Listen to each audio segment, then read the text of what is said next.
One APIA Nevada is a grassroots nonprofit organization that advocates for policies empowering everyday Asian Pacific Islander Nevadans. Nevada is home to a growing APIA community, accounting for 1 in 10 voters. We are One APIA Nevada.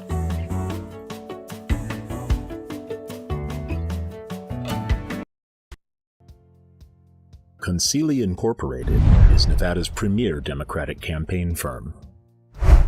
Fighting for progressive issues and candidates for over a decade, and proud sponsor of Battle-Born Progress. Tonight's episode of Out in Front is brought to you by our season sponsors, Concili Inc., Nevada State Education Association, One APIA Nevada, Silver State Voices, and Stefan and Marta Schmidt, as well as our episode sponsors, Save Lives Nevada and Washoe Education Association.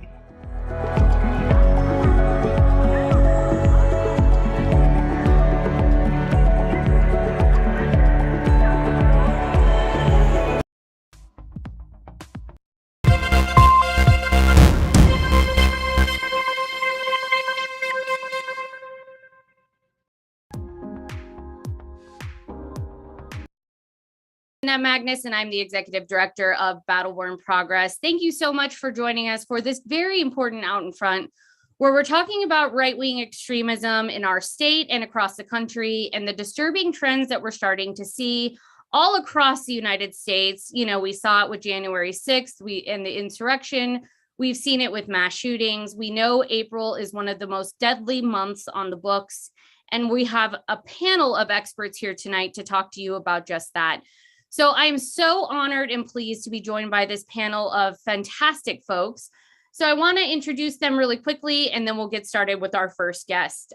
So tonight we have on Heidi Beirich. She is the co-founder of the Global Project Against Hate and Extremism. We have Nicole Lee Ndumele. She is the Senior Vice President for Rights and Justice at the Center for American Progress. We have Tim Carey, who is an attorney and for the law and policy advisor at the John Hopkins Center for Gun Violence Solutions. And Katherine Schweit, she is the author of the Stop the Killing, and she is a former FBI special agent, executive or author, and former FBI special agent executive. I think that's all of that I got, Katherine, right? Lots of awesome titles. So I'm going to bring Katherine in. She's our first guest we're going to talk to tonight. Thank you so much for joining us and sharing your expertise with us. Like I said before we started tonight, Las Vegas is home to the largest mass shooting in modern U.S. history. Can you tell us a little bit about your book titled Stop the Killing, How to End Mass Shootings, or How to End the Mass Shooting Crisis, which detailed how to stop mass shootings in the U.S.? Absolutely. I appreciate you an opportunity to share this with your audience, because I think one of the things that I wanted to do in this book is I do have like a decade of experience in these high traffic, high casualty situations. And the book is designed to be available to like parents, to, business people, to church leaders, to people who are active and they want to know the facts. That's what it's designed to do. It's designed to create, it's all fact-based. All the research is data, pointed inside. You can look it up yourself. It's designed to be a fact-based, put together piece that you can go from start to finish on how to prevent, what to look for shooters, how to find them, how to report them, how to train in case there is a shooting, how to recover from a shooting. So it's really designed to support all of our efforts. And also engage the public. Everybody has a role to play, and that's what the book is designed to do. And just in your opinion, Katherine, how do we stop mass shootings? this is, in my opinion, an epidemic. It is a public health crisis that we see over and over and over again. It is an issue that we have worked on here in the state of Nevada. Our organization, Amber Falgo, who is our Northern Nevada manager, she works on this issue every single day. And we didn't work on this just when the mass shooting happened here in my own backyard. We've been working on this for about a decade now. So how do we start to really address this issue? Because extremism isn't just mass shootings, but a lot of time it manifests as mass shootings. Well, I think, you kind of hit the nail on the head, Annette. It's a really vexing and complex problem. And I really think that the first thing that people need to appreciate is that there isn't one cause. And so there isn't one solution, probably more than important than anything else. I really know that every person has their role to play, but they're different roles. If you're a parent, if you're a business owner, and you have to know what those responsibilities, not that you just have a role to play, but you have a responsibility to play that role. So that's really kind of what I'm hoping that people understand, is that you want this problem solved. You may not be able to be the policeman who is there when a shooter shows up, but you could be the civilian, you could be the citizen who sees a guy living next door to you who suddenly his behavior starts to manifest itself and in something that we know is going to be violence. In targeted violence, everybody moves on a very kind of predictable path from an idea of violence that they're going to create, whether it's terrorism, whether it's violent extremism. They just get this idea they're going to do this, and then they plan and prepare. And we know at the FBI, those behavioral characteristics, that planning and preparing, those are words that are said very often, leakage, very often things that are said directly to friends and family, but then also actions. They stop taking medicine. They might start shooting more at the range, or they might buy more guns. Their behavior changes. And the other thing that's important to think about with behaviors is, say 30 to 40% of these individuals, depending on the research, are the same, they are interested in committing suicide. So they're the same characteristics that you look for, where you see somebody who you think is going to commit suicide, they could be committing suicide, but taking a lot of people with them. So those individual things you need to individually own and be the upstander, not the bystander. Absolutely.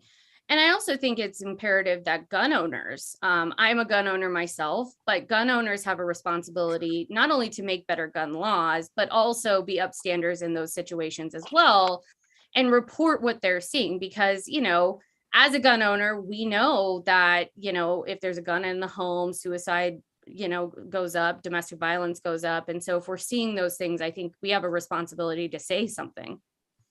I think it's hard for people to even conceive. If you don't use a gun, have a gun, carry a gun, there's a lot of people who say, oh my gosh, just get rid of all the guns. You don't understand, the guns is what's causing it. That's great, but that we live in America, and that's not going to necessarily happen right away. And it's much more complex than just let's get rid of all the guns. I also, as an FBI agent, a longtime FBI agent, I'm a gun owner. It's not about, and I don't want to say it's not about guns. Guns are part of the problem, part of the issue that we're dealing with. But most of firearms deaths, last year we had 47,000 firearms deaths in the United States. 2/3 of them were by suicide. It is unsecured guns. That's part of our firearms problem, unsecured guns. And we all have a responsibility, if you're a gun owner, to have your guns secured and to teach your children and people around you about guns. So these horrible shootings, they're both guns, but they're also, individuals who are in crisis in various ways. And you have to be aware of all of those things. All right, Katherine, we'll come back to you in just a few minutes. I want to bring in Nicole. Nicole, thanks for joining us and sharing your information with us. Please tell our audience about your work concerning extremism and how Center for American Progress has continued to advocate for policies that address hate and extremism, and what you're seeing around the country. Sure. First, thanks so much for having me. Great to be here today. Yes, the Center for American Progress is a policy organization and committed to addressing violent white supremacy. With that goal in mind, we partnered with the McCain Institute for International Leadership and conducted really a year-long research project where we convened more than 150 leaders across all kinds of communities who have been affected by white supremacist violence. So civil rights advocates, police and law enforcement, counterterrorism, national security experts, faith leaders, all kinds of people who've been impacted or have expertise in addressing the issue of white supremacist violence. And what we really wanted to do was come up with a set of consensus recommendations that everyone could agree on about how to tackle this problem while protecting communities and civil liberties and civil rights. And so in April of last year, we released a blueprint that sets out this comprehensive set of recommendations. And it really is focused around 5 interconnected areas. And those are getting the federal executive branch to leverage their actions and responsibilities, to improve data collection, to improve research and reporting around this issue, to continue to protect communities and prosecute hate crimes and violence, to counter recruiting and infiltration of law enforcement, military, and veterans communities, and then to figure out better ways to employ financial and technological tools and authorities all together to really combat this problem. Yeah, and I know you just spoke about the relationship between white supremacy and law enforcement. And unfortunately, we saw some of this on full display during the January 6th insurrection, where even members of the Metropolitan Police Department here in Las Vegas were at the January 6th insurrection. So I find this to be very interesting. It's a very interesting topic because I do think there's unfortunately a lot of connections there. In your view, how significant is the relationship between law enforcement and white supremacy? And how do we begin to root that out and make sure that that's not happening? So what I would say is any relationship between police and white supremacy is significant. Obviously, I think we would all agree that the role of police is to protect and serve communities and to be combating white supremacy, not to be furthering or part of that ideology or violence in any way. So I would say first, dealing with the existence of white supremacy amongst police agencies, the truth of the matter is we just don't have sufficient government data about the prevalence of this. Public data is really limited. There's reporting and journalism that shows lots of examples of racist discourse, white supremacist statements, texts, emails, information regarding police on social media and in other places. We also see similar evidence in Customs and Border Patrol and some of our federal law enforcement, and insufficient oversight and accountability, but we don't have really sufficient kind of data collection in a robust and clear way about this. And there are 18,000 federal, state, local, and tribal agencies and departments. So one thing is it would be important to figure out ways to collect this data in a more clear and consistent way.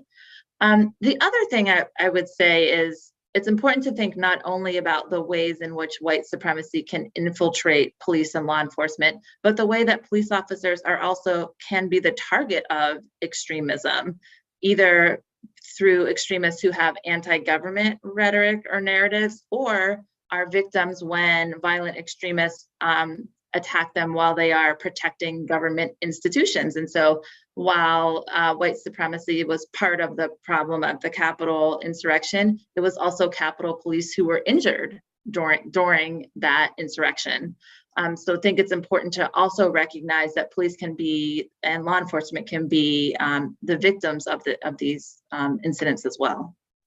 Yeah, and I just want to highlight one of those incidents here in Nevada. So after the Bundy standoff, which we were going to talk about with Tim in just a few minutes, 2 police officers were shot and killed in a CC's Pizza by 2 of the followers at the Bundy Ranch. And unfortunately, they walked into the CC's Pizza, killed those 2 police officers, and then walked into a Walmart and committed a mass shooting. And so this is exactly what we're talking about here tonight, is the connection between violence, white supremacy, extremism, gun violence. It's all interconnected. So Nicole, what are some of the policy recommendations that you all have, not just collecting data, which obviously is incredibly important for this, But what about other policy recommendations at the state, federal level for stopping white supremacy and extremism, or at least rooting it out? Sure. And so we've talked a little bit about law enforcement, so we can stick with some of the recommendations in that vein. And some of them have to do with training and support to identify and counter radicalization in law enforcement. There's also a real need for a set of agreed upon policies and best practices to prevent this and root it out from law enforcement. Right now, there's really no central governing body. As I said, there's those 18,000 different police agencies across the government. Some law enforcement leaders are appointed, some are elected, but there isn't a standard of conduct for law enforcement as it relates to white supremacist behavior. So some of the policy recommendations that could make improvements in this respect are developing guidelines and policies to prevent white supremacist recruitments, to establish national police misconduct registries, to update screening processes and training to recognize and prevent and really respond to this in law enforcement or among service members, and also to provide services to veterans who are really a susceptible community, to prevent recruitment and really support to stop recruitment by white supremacist groups of veterans coming back. Absolutely. All right, Nicole, we're going to come back to you in a few minutes.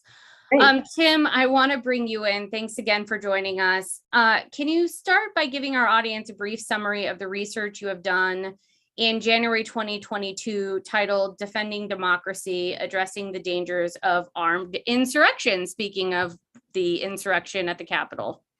Yeah, thank you for the introduction, Annette. So our research was very much focused on, it was multifaceted in a sense that it's both a warning and a historical examination, but also a solution-oriented project to try and see how we could chart a clear step forward in the growing stakes of political violence that we're seeing in recent years. So this report that was published was more focused on really defining what is insurrection and what is armed violence, and what does it mean in our nation, and what can we do to address it? And to this, because we've seen a growing prevalence both in the political sphere, but also in the social sphere out in society, of a growing relevance of firearms in political spaces, where realms that were once left solely to speech and discussion were then being occupied with firearms and threats of violence, which has massive implications to the very core foundations of our nation, given that we are a democracy, we are a country where voices are heard, and those voices are reflected in policy that govern our nation. And inserting guns and threats of death and injury into that calculus can be destructive and harmful. And there's been a misconstrual of sorts that the Second Amendment itself, which is a hotly debated right that's enshrined in our Constitution, there's a misconception that the Second Amendment guarantees a right for individuals to overthrow the government with armed force should they deem it necessary. And that's a narrative that's been spread by the NRA. That's a narrative that's been spoken of by politicians, both within Congress and state legislatures, and also others on the campaign trail. And so trying to really clarify, like, what is insurrection? And what does that mean in the context of our politics? But also, what is the history? What is the legal analysis relevant to this right, and other aspects that could then inform the true boundaries as the courts see it now as to how this right operates? Yeah, as we know from the Heller decision, the Second Amendment is not unlimited, and you can, in fact, enact better gun laws, and we should be. I want to talk to you actually about the prevalence of guns in places and spaces that I believe, even as a gun owner, they shouldn't be. one of the things we were talking about before this episode started was the fact that I am petrified that there will be voter suppression tactics that will be used during this election, using guns, using intimidation, to intimidate people of color, to intimidate women, older folks from voting. And so we have in Nevada over the past couple of weeks seen a coordinated effort from the far right to implement voter suppression measures at recent county commission meetings in rural Nevada and up in Washoe County, where Reno and Sparks are. So this trend is happening here in Nevada, but it's also happening across the country. And our concern around guns is if they do show up at polling locations, is it going to be a bigger problem this time, do you think? And what can we do to stop that from happening? Yes, and it's true that there has been an uptick in signs of armed demonstrations, both at public protests, but also we saw it several times in the preceding legislative sessions with COVID restrictions, and additionally with the vote counting in the 2020 elections. And so the risk is very present because we've already seen it.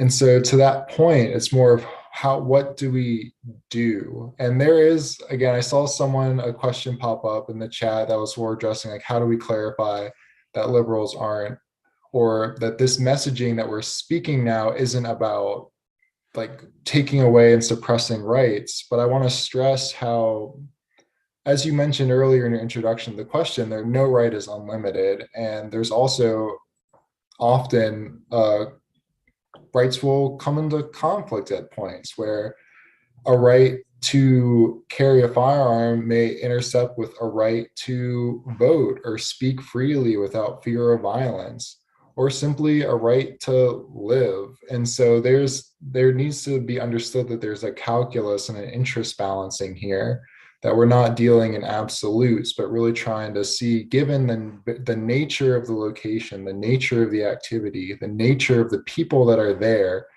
how can we reasonably tailor how rights are exercised in a way that upholds the values that our nation is built upon? And so to that vein, what we've been trying to do in my organization and many other advocacy efforts, both in gun violence prevention, but also in pro-democracy movements and more, is look at location-based prohibitions on firearm possession that, again, are connected to some sensitive event.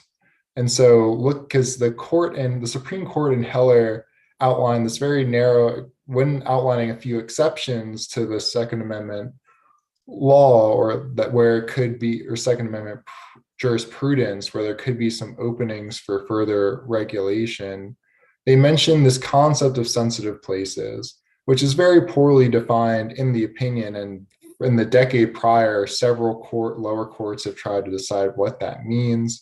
The Supreme Court recently, in oral arguments this past year for Nyzerpa v. Bruin, often mentioned sensitive places as well as something that seemed a sound principle in this discussion. And what defines a sensitive place is really, it hasn't been clearly defined as of yet, but much of the discourse frames it as based on, again, who are in those places and what is occurring in those places, and whether the presence of firearms severely jeopardizes those significant activities, which is an ideal scenario for polling places and vote counting centers, which again are very limited in terms of space and temporality.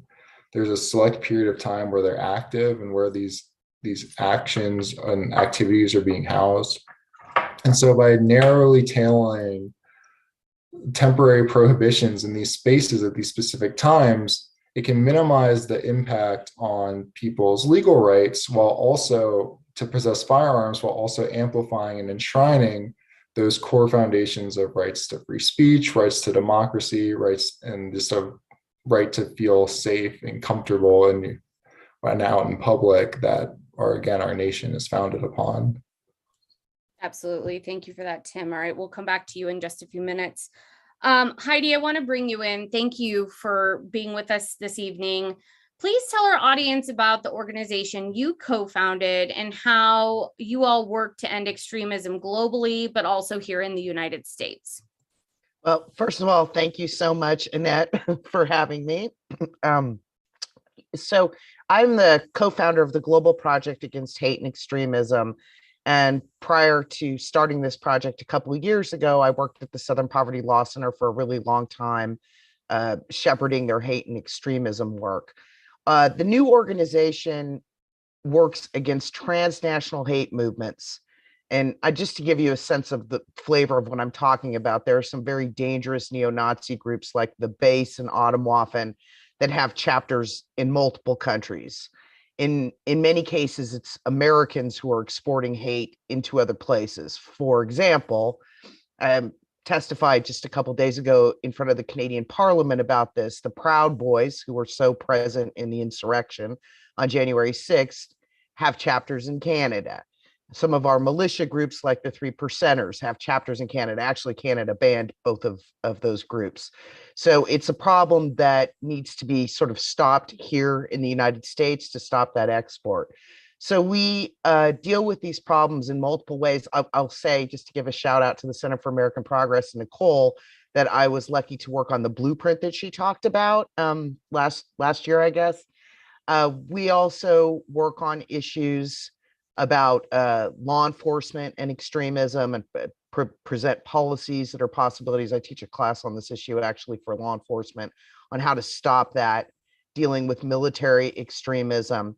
But there are a whole range of other issues that have to do with protecting communities. You're already talking here about this issue of the possibility of guns in voting places.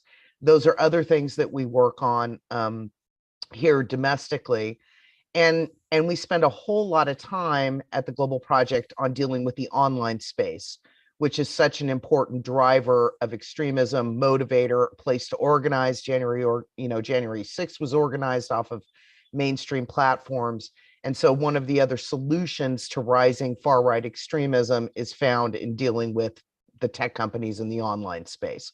But guns are a piece of this because they're so deeply connected to the identities of these groups. And let me just say one last thing. This country has been seeing a rise in far-right extremism that's going back a couple decades now. These movements have never been as large as they are, both anti-government movements, militias, and white supremacists. And unfortunately, for a very long time, the federal government, under multiple administrations, did not focus on this kinds of terrorism and this type of extremism. So we've landed in a place now where we have the first national strategy from the Biden administration to focus on these specific issues. But meanwhile, while we weren't paying attention and dealing with things like Islamic extremism, which is completely legitimate, but taking our eye off this ball, we have a huge problem at home.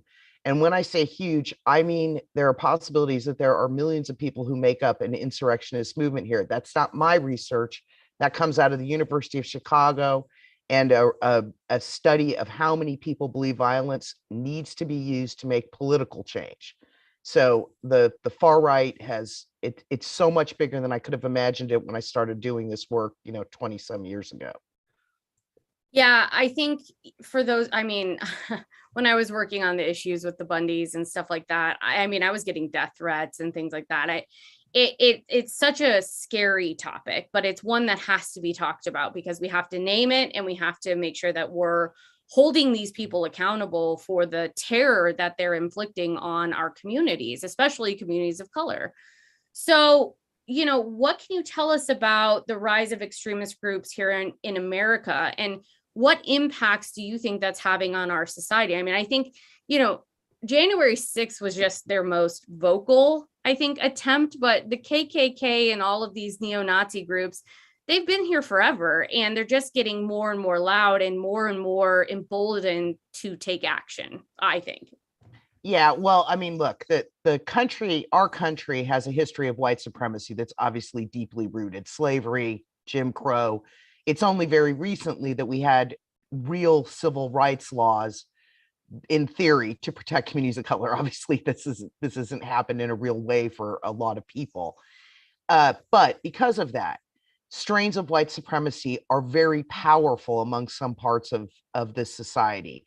And I would argue the main driver really of the explosion of extremism that we're seeing is our changing demographics. There are just a lot of people in this country who are not comfortable with the changing face of the United States. And obviously, if you're a white supremacist or you're uncomfortable culturally with these shifting issues, you can get radicalized. Now, this is all happening at the same time that we have this problem with the online space radicalizing people, a failure to really address these issues for a very long time. And I don't think we should ignore the powerful role that someone like Donald Trump played in this by legitimizing racist sentiments, tweeting out crazy conspiracies like QAnon a million times, pushing the messaging, anti-democracy messaging around, stop the steal and the votes not being, legal. All of this is very combustible. And really, the Trump era was bookended by the two largest extremist events that have happened in recent years in this country, the Charlottesville white riots in 2017, and then January 6th. And then along with all that has been a whole host of domestic terrorist mass attacks, whether it's Pittsburgh Tree of Life, what you had happen in Las Vegas, which might have been connected to anti-government sentiments, El Paso, and it's actually a worldwide problem. The same white supremacy that inspired the Pittsburgh shooting inspired the Christchurch mosque attacks. So we have a really ugly landscape that we're facing right now. And I'm thankful that the Biden administration put this issue at the center of its agenda. But still, we sort of have a terrible fight going on. And you're seeing it at the local level in ways that have, I think in some ways, maybe even scarier, the kinds of things that you've seen in Nevada at school board meetings, county commissions. This stuff is bubbling up everywhere and probably going to get more extreme as we approach the midterms. So you just talked about our mass shooting that we had here in Las Vegas. And we know that you even said it, gun violence and gun culture, it seem intrinsically linked to extremist groups. Do we know the history of how guns became such an important part of these movements, and how do we stop that? Well, the entire anti-government movement, by this I'm talking about like paramilitary militias. If you think about January 6th, groups like the Oath Keepers and the 3 Percenters, their entire narrative about themselves is built around their view of protecting the Second Amendment. There's nothing more animating to these groups than when they think their guns are going to be taken away. They tend to rise and fall based on if Democrats are in office, they go up because of fears that the Second Amendment's going to be eroded, and kind of recede during Republican administrations. Now, that did not happen during the Donald Trump era, because these movements have come to see a large part of society far beyond any particular administration as being against them, as wanting to come after them. And I don't think you can disconnect that narrative, which for them, for the anti-government movement, is rooted in what I would call a false read of the Revolutionary War and the role of guns and what the Second Amendment was about from their beliefs. It's just so deeply, deeply intertwined. And when it comes to white supremacy, weapons are clearly important because these are the kinds of people who want to start a race war. They want to engage in violence. It's why they like to recruit, if they can, from veteran ranks, active duty military. So the things that you need to do to stop these movements, especially the ones that are the most violent, have a lot to do with law enforcement tactics of infiltration, stopping them. Just breaking them from gun culture seems almost impossible. We have to take measures to protect ourselves, like Tim was talking about, and to protect the public, because these people, they're just too deep into it. Absolutely. All right, Heidi, we'll come back to you in just a few minutes. I want to go back to Katherine. Katherine, after Sandy Hook, you were tasked with assisting the FBI to develop an active shooter program. Can you talk to us about what that program did and why it was important in addressing mass shootings?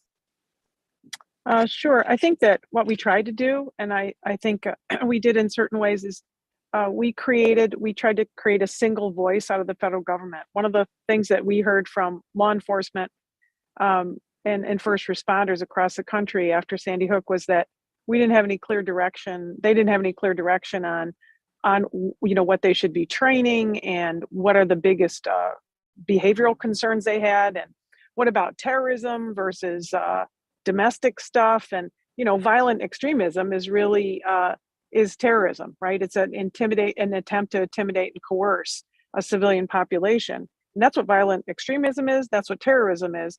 But at the time when we started looking after Sandy Hook, there was, as you guys mentioned, so much focus on terrorism. And I had been a terrorism agent, national security agent for the FBI, working on terrorism cases. And we found, even in the research that I wrote for the FBI, that the domestic terrorism issue, because there is a federal crime of domestic terrorism, was kind of, I don't want to say ignored, but I feel like, as an agent, we struggled with what can you charge these people with? And when you don't have something that you can charge them with, you can just charge them with a gun law, or you can just charge them with possession, possession of, ammunition or something, or carrying a gun in a park.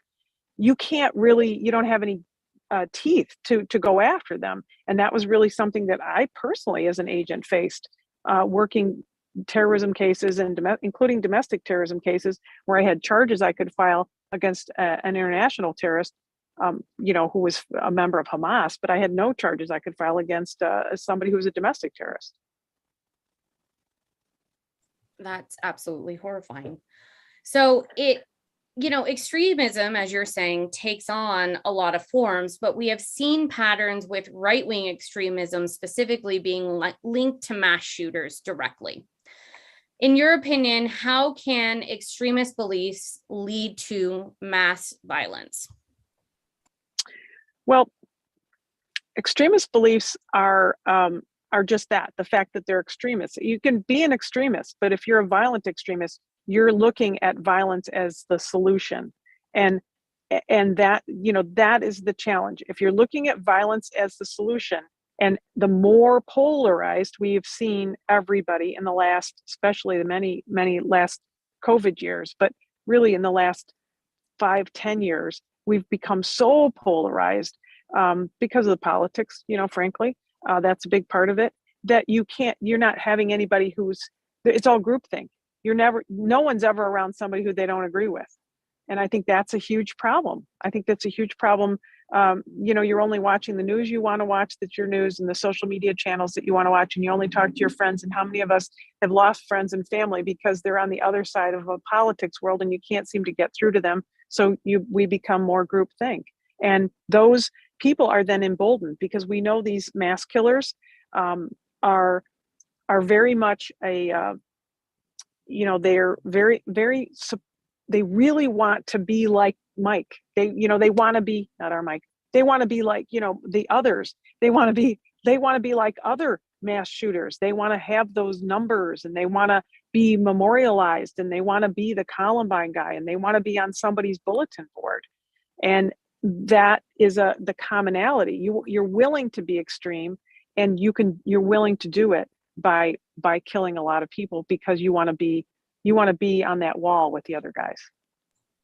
Which is just disgusting and horrifying to me. So it does seem, though, like we cannot escape mass shootings. Literally every day you watch the news, you see something. A couple weeks ago here, we had one that barely made a blip on TV at a hookah lounge where there were multiple shooters, right? Every single day, every weekend, we just see more and more violence. And why do you think it's such a tough issue for us to tackle in this country? Well, I think everybody's looking for one answer, and there isn't one answer. And one of the things that you just talked about, how there's a shooting all the time. This morning, I'm actually, as you can tell by my lovely atmosphere, sitting in a car in Springfield, Illinois, because this morning I was speaking to a group about the contagion factor on mass shootings, because research shows that in the 4 to 10 days after a mass shooting, there are going to be 3 more mass shootings.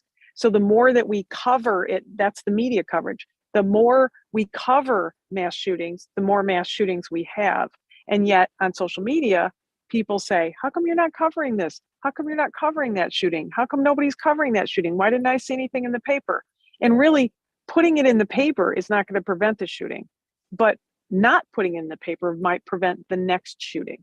So I think we have to culturally have to accept that we don't want to necessarily see coverage of it. We are the ones who are asking to see the interviews with victims and families and survivors, and to see the big stories about the shooters. And when we do that, we embolden the next shooter to get their name up on that wall, to get their picture up on that wall. That's the contagion dilemma, I think.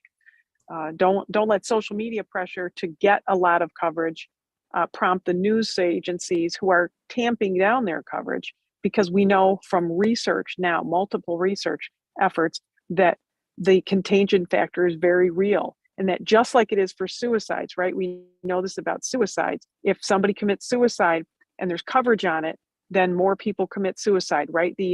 I believe the CDC said that the suicide rate increased 10% the year after Robin Williams, the comedic actor, killed himself. It's 10% increase in suicides in the United States. We see the same thing with mass shooters, something that people don't think about when we think about contagion. That makes a lot of sense. And in some ways, I think we're also, because it's always on the news, we're also becoming desensitized to it, right? I know Bev in the chat just asked about this. I think the more and more it's on TV, you're just like, oh, here we go again, right? And it doesn't have the same effect. We were talking on our staff the other day about Columbine. I was in 8th grade when Columbine happened, and I remember it like it was yesterday. I remember it like when the mass shooting happened here. And since then, because we've seen so many, it just doesn't hit the same way as it did when I saw those things. But Annette, I would say this, and I would challenge the listeners to say this, the viewers to listen to this thought. It doesn't have the same impact. And so my follow-up question to that would be, so what? So you're not as horrified? Does that mean you don't care that people died? So it's kind of like, we're weeks and weeks into this disaster over in Ukraine. It's not as impactful as it was in the first week. In the second week, when we started to see mass graves, it's still equally horrible. And when you're not as shocked and horrified, if you stay engaged, you can effectively come up and help with the solutions. No, that makes a lot of sense. Thank you for that. Nicole, I want to bring you back in on this topic. So as we were just talking about, we have seen widely publicized shootings, including one October, where the person committing the shooting may hold white supremacist beliefs or extremist beliefs in general. How do guns play a role in white supremacy and extremism overall, and how do we start to combat that from your opinion? Sure. So Heidi talked really eloquently about some of this before. So something additional that I might add is just the threat of guns as it relates to white supremacy and extremism is just so high because of the ease with which you can both acquire and stockpile guns as an extremist. And because many people who have extremist, either white supremacist or anti-government ideologies, fear that the government may take their guns away, there's not enough ability to stop that stockpiling from happening under our current gun laws and regulations, which then just increases the threat to people who are radicalized or have these violent beliefs or tendencies. And so we see that in the data, which is that we've looked at how many hate crimes involved the use of guns, and we looked from 2010 to 2019, and the number was staggering. It was 92,000, which is just, seems unimaginable, but is true. And looking at that correlates to about 9,000 hate crimes perpetuated with a gun every year. So it really just points to how big of a problem the interplay between guns and violent extremism is in American society. Absolutely. So what can people do to encourage policy changes at the local level and at the state level, but also at the federal levels to help address white supremacy? We've been talking about and thinking about maybe doing a hate crimes bill where, you are no longer able to own a weapon if you commit a hate crime and you're convicted of that. Talk to us about what some of the ideas other places have been to address this. Sure. And I like the example that you just gave. I mean, the reality is there is concrete things government can do to solve problems and make this country safer and address violent white supremacy. What people can do is encourage their government to do that by calling, writing, letting government know that this is a priority for their constituents and something they want their government to do. And that could take a lot of forms. I mean, we just saw last month the Emmett Till lynching act passed, and that took years and really centuries of agitating and letting government know that this needs to happen. This is a priority. And now it is federal legislation. Similarly, there are other things that can be done about requiring background checks for gun sales, closing ghost gun loopholes, prohibiting those who have been convicted of misdemeanor hate crimes from owning guns. There are lots of legislative and policy solutions that could start to address this problem. But as many of my co-panelists have said, this is going to require comprehensive work. Legislation is important and a part of it, but so is funding, so is looking at prevention, so is trying to get to interdict the radicalization in the first place. And just for a note for our viewers at home, something that I'm very proud of, and I know Amber on our team is very proud of, we did pass a ban on ghost guns in Nevada. It's unfortunately still being held up in the courts, but we did that last session. We've passed the closing of background check loopholes in Nevada. We've done a lot of really good things in Nevada, but we still have a long way to go on gun violence prevention policies. And we'll keep working on that. So thank you for that, Nicole. Tim, I want to come back to you really quickly. And just a reminder for our guests at home, if you all have questions for our panelists, we're going to get to those in a few minutes. So put them in the chat. We will get to as many as we can. Thank you all for that. We've seen here in Nevada, we have a history, unfortunately, with this topic and of harboring right-wing extremism, including the Bundy Ranch standoff. Public lands were the issue on that, but we saw a theme of racism and anti-government attitude with that fiasco as well. And then we exported that, unfortunately, to the Malheur Refuge up in Oregon, and they did the same thing there. So how do guns embolden these people who are involved in these extremist groups? And for those at home, I do consider the Bundys right-wing extremists. So Tim, go ahead. Thanks for the question, Annette. And to put it as plainly as one can, when one possesses the most lethal means that we have available to the public, there's power in that, and that power can easily be misused to wrong ends. And so that's really where it boils down to, is that the possession of deadly weaponry emboldens others to feel that they don't have to hear other perspectives. They don't have to acknowledge others' rights when, if they so chose, at any moment, they could take someone else's life. And there's, again, going back to this misconception of history, there's an idea that sort of premise, that idea that we can use firearms to make the government do what we want it to do in our country is, again, an antithesis to the founding ideas of our nation, where George Washington himself, after the Whiskey Rebellion, one of the major rebellions during the early founding of our nation, addressed Congress and cautioned his colleagues about yielding to the treasonable fury of so small a portion of the United States could violate the fundamental principles of the constitutions, which upholds that the majority is what shall prevail. And thus that idea was reflected in Article 1, Section 8 of the Constitution, which bestowed upon Congress the authority to call forth a militia to execute the laws of the Union and to suppress insurrections and repel invasions, not create them.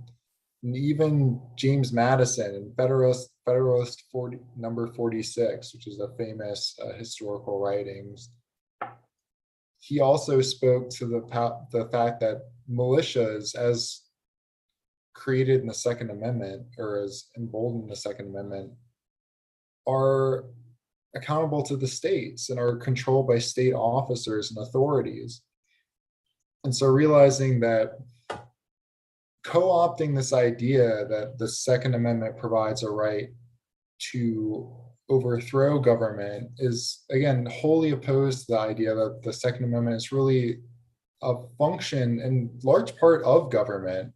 I mean, the Scalia and Heller did recognize for the first time in the nation's history that there was an individual right to possess a handgun for self-defense, but that was also limited to the home. And the scope of the right outside of the home is still being discussed by lower courts. But to that point, it kind of circles back again that the use of firearms by extremists, by people with fringe ideologies that are trying to take over mainstream public thought, is again expressly tied to that lethality aspect and that fear that comes with it. Yeah, I often think that these things that they do are all based in fear. And, it's interesting. I think this is just my personal opinion, a lot of white supremacy is often based in the fact that these folks are so insecure with themselves that they have to make others feel insecure in their own lives. So it's just my hot take for the day. In addition to voter suppression, there has also been a push in rural counties to also implement things like constitutional carry, which I just find as like a wild concept, especially in a state like Nevada, where we already have open carry, we already have concealed carry. I don't know why you need a gun everywhere you go. I've never felt that unsafe. As a woman, I guess maybe I would more, but I don't. So policies like that clearly embolden people to openly carry firearms, in my opinion, for intimidation purposes. Do you think these types of policy pushes are reflective of a strategic attempt by the far right groups or the NRA to gain power and control? Kind of tying into our last question, yes, whether explicit or implicit, I mean, the power to kill is power. And it's a power that in some ways can supersede or shortcut the power of our own institutions and democratic values, because our laws are only as good as they're applied. And so if individuals find ways to circumvent those, then it really, the very nature and foundation of our system can fall apart.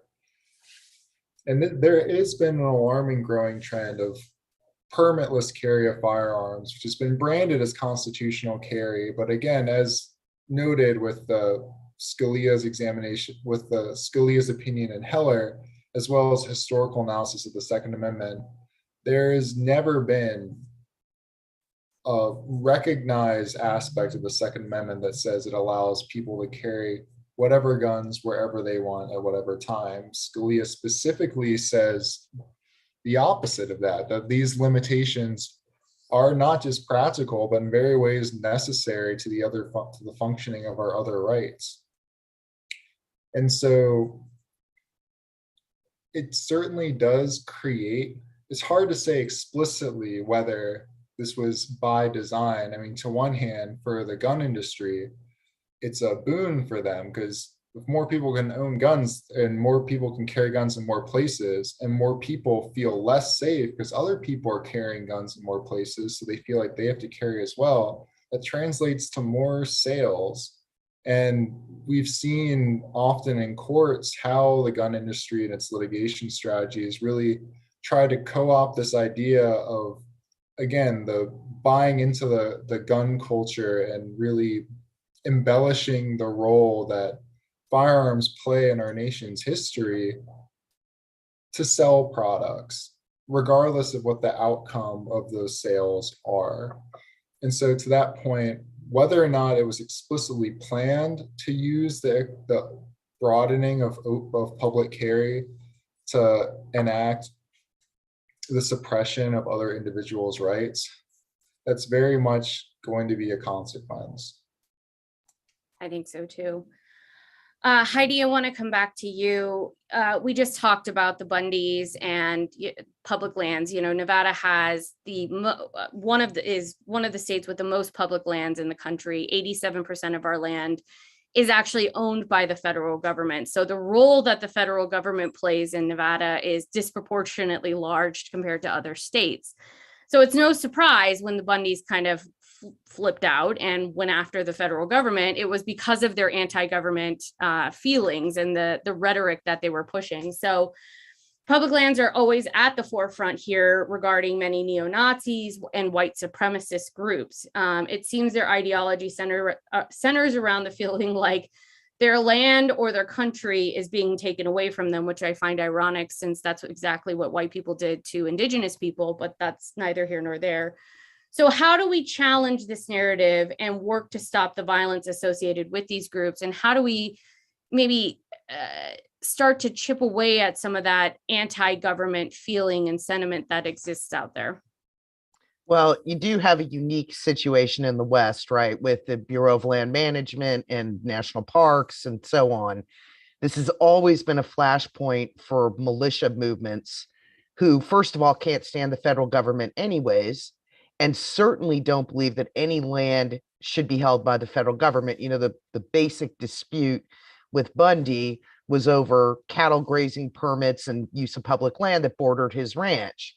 And he thought that he shouldn't have to pay anything for that. There is, of course, an irony here that he thought he had rights to lands that belong to all of us. Why would he be the one who was allowed to exploit that property? And I think among militia folks, there seems to be a fundamental misunderstanding of what this is about, right? What public lands are about. How you break them from that is very difficult. I don't think it's going to be easy when they've got such a center point of their ideology, the fact that they think they have the right to that land. But there is a lack of education in general, I think, about the use of federal lands, the various different ways different kinds of federal land are used, the cost that the federal government bears, for example, so that Bundy can put his cattle on that land, the environmental costs around this. I mean, it's a complex issue, and there's public education that could be done here. But unfortunately, this is part of the reason why out West we've had so many problems with militia movements at Malheur, in Idaho. There's quite a bit of other examples in places, other parts of Oregon, at pit mines. There's a constant flashpoint, kind of in the way that the border and immigration is a flashpoint for right-wing extremists as well, but we don't talk that much about the public lands issue. And also people who take care of our public lands are horrifically under-resourced. So part of the reason the Bundy situation went down the way it did is because law enforcement was way outnumbered that day. And I don't think people really understand how scary that was to have snipers, right-wing extremist snipers, pointing their guns directly at Las Vegas PD and federal agents. So that imbalance, that law enforcement imbalance when it comes to these groups is another part of the solution here, as of course is dealing with, sensible gun laws.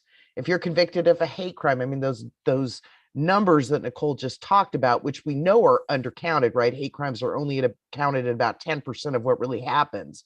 So we shouldn't be allowing people to have guns who have been convicted of hate crimes.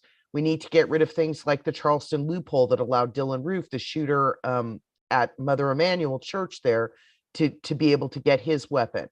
Ghost guns need to be dealt with. I think that's really interesting that Nevada passed that law. So there's a whole, really, we're going to have to deal with the guns and not letting the guns get in the hands of people who are committing criminal acts, who are threatening law enforcement, et cetera, et cetera. And there needs to be education around these narratives. And I also think the public needs to understand a little bit more about what motivates these extremist movements. So Heidi, this question is just something that popped in my head as you were talking. I always find it ironic that we're sitting here talking about white supremacy in law enforcement agencies, yet the Bundy militia folks were pointing guns at law enforcement agents or hurting law enforcement agents on January 6th, when they're the ones who claim to be pro-police, pro, thin blue line, pro all of the things that they claim liberals are not. How do they reconcile that in their heads, that they can point guns at cops and they can shoot and kill cops, but nobody is supposed to hold police officers accountable ever? How does that work? Yeah, well, apparently you can hold two contradictory ideas in your head at the same time. Look, a lot of these movements have never trusted federal law enforcement. So there is that, right? They tend to dislike the FBI. and other agencies, at the same time that they try to recruit people like that into their movements so they can gain access to information, intelligence, strategies, tactics. It's not that simple. But I will say, although cops have been killed by extremists for years in small numbers, by sovereign citizens like the Bundys, that's a particular type of right-wing extremism. Lately, there seems to be more hostility, which was really on display on January 6th, towards law enforcement that is trying to protect communities, protect, in that case, elected officials. And I think that as the issue, in particular, the treatment of people of color by cops becomes a more salient thing that we're talking about and trying to propose policies to make that a better situation in this country, these movements are probably going to become increasingly more against law enforcement. Because at the end of the day, there's this sort of deep-rooted racism here, even among anti-government extremists. I remember when Bundy went on a rant against Black people after a whole lot of conservative commentators had been saying what a great guy he was, and they seemed so shocked that he would have these racist ideas. Well, that stuff tends to sit in the background in these movements, whether it's out front, Yeah, it's wild how that works, isn't it? So I want to ask you one more question, then we'll get to some audience questions for the group. And I know it's 6, so if anybody has to hop off, just let me know in the chat, no big deal. So after so much progress in our society regarding race and gender and equality, obviously there's a ton of work still to be done on all of that. It's hard to believe so many people are solely focused on hate and prejudice. How do people get indoctrinated into these extremist groups? I often we're watching and monitoring disinformation online all of the time, misinformation, disinformation. We've seen an uptick in that over the past couple of years. How do we fight back against that? And how do we make sure that these people are not being sucked in and indoctrinated by these groups? Well, first, let me say that part of the reason these groups are growing has to do with the racial progress, right? When Obama was elected, there was immediately huge uptick in the number of white supremacist groups in this country. When the racial justice protests broke out in 2020 after George Floyd was murdered, we saw all kinds of extremist groups, go and try to disrupt BLM protests. In fact, there was an attempt by Boogaloo Boys there in Las Vegas. They wanted to bomb BLM protests, right? So you get a reaction to advances, or just when people of color bring up the unfairness and inequities in this society, and this goes back to the issue of the United States having this deep history of white supremacy, and these groups can tap into it.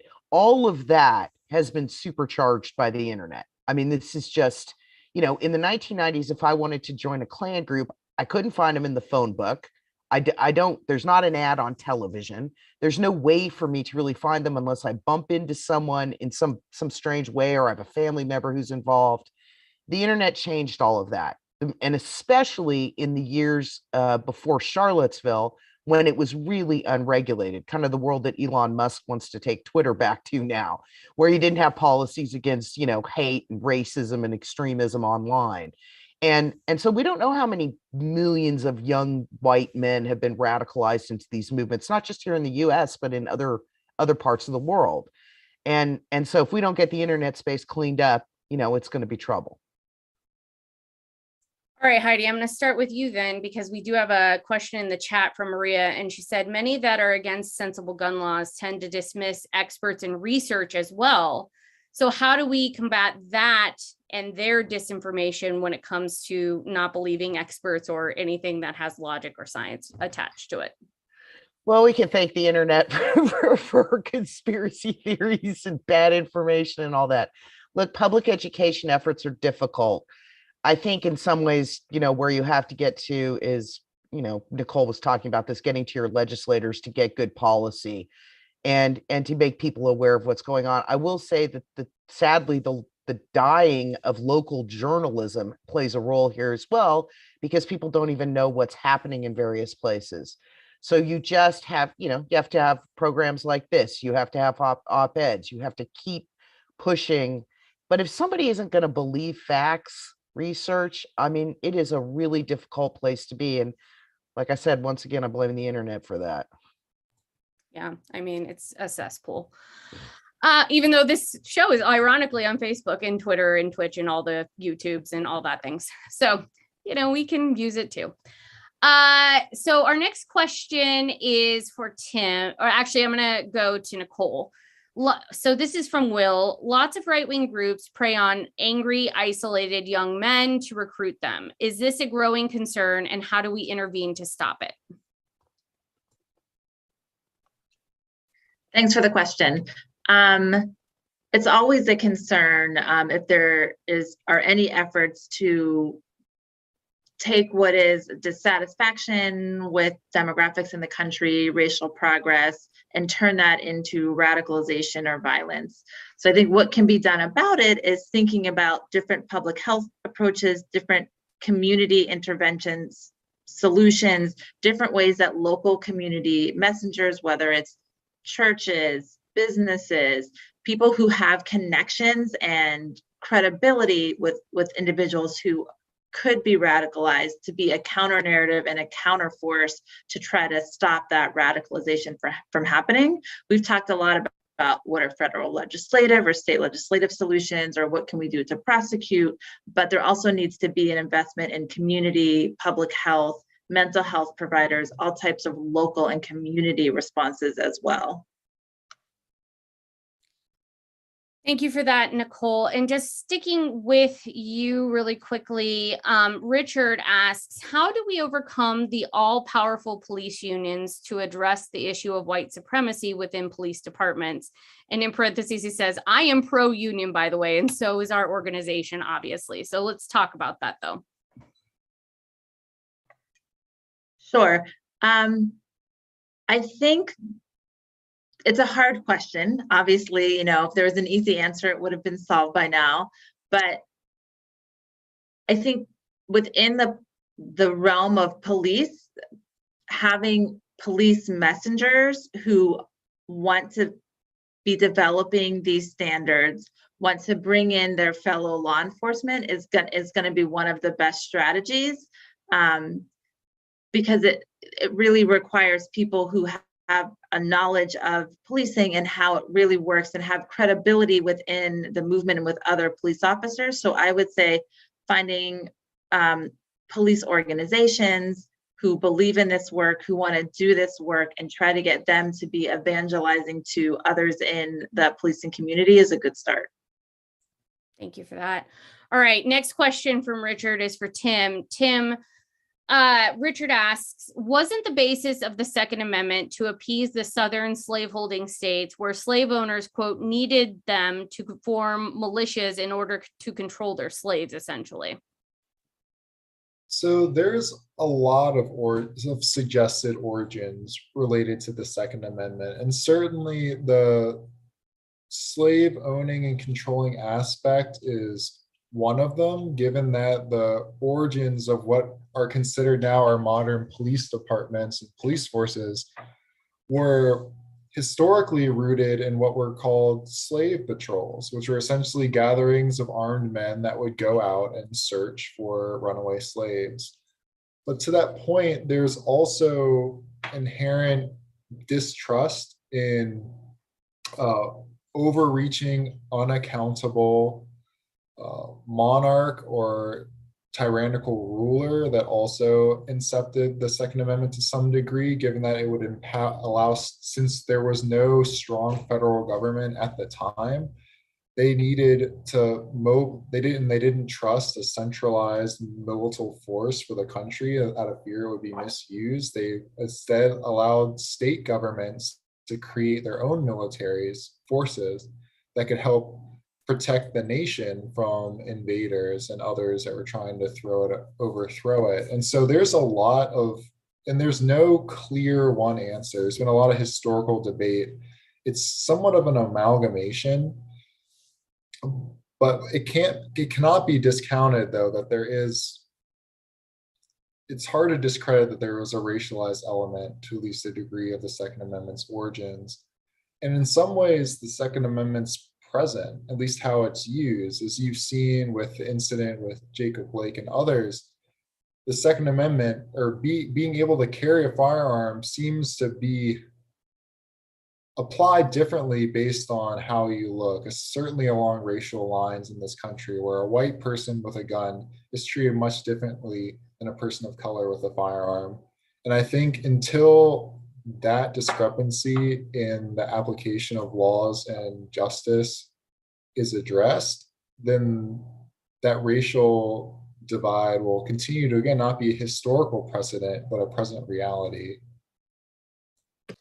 Absolutely. And I think that's the perfect place to end this important conversation. Obviously, we talk about this for hours. It's such a complex issue. I want to thank all four of our amazing speakers tonight for joining us. Thank you for sharing your wisdom and your expertise with us. I greatly appreciate it. Thank you to all the viewers at home for all of your excellent questions. We're probably going to do another special on this because unfortunately this just keeps happening. We will be producing a report with Center for American Progress, an updated report from our 2016 report on extremism and the connection of white supremacy, racism, guns, and public lands, just like what we were talking about tonight. So be looking for that to come out in the next month or so. And I just want to say thank you to everyone on this chat tonight. Thank you to everyone at home for joining us. And next week, we're going to have our Mother's Day special on Thursday at 5. We're going to be joined by Mass Liberation Project for their Black Mamas bailout. We're going to be supporting them in that work. And we're going to be talking about incarceration within the Black mothers community. So join us for that, 5 p.m. next Thursday. Thank you again, everyone, for joining us. Thank you for this important work and for all the work that our speakers are doing every single day to combat this extremism and hate. And thank you for joining us on Out in Front. We'll see you next week, Thursday at 5 p.m. Thanks for joining us, everyone. Be safe.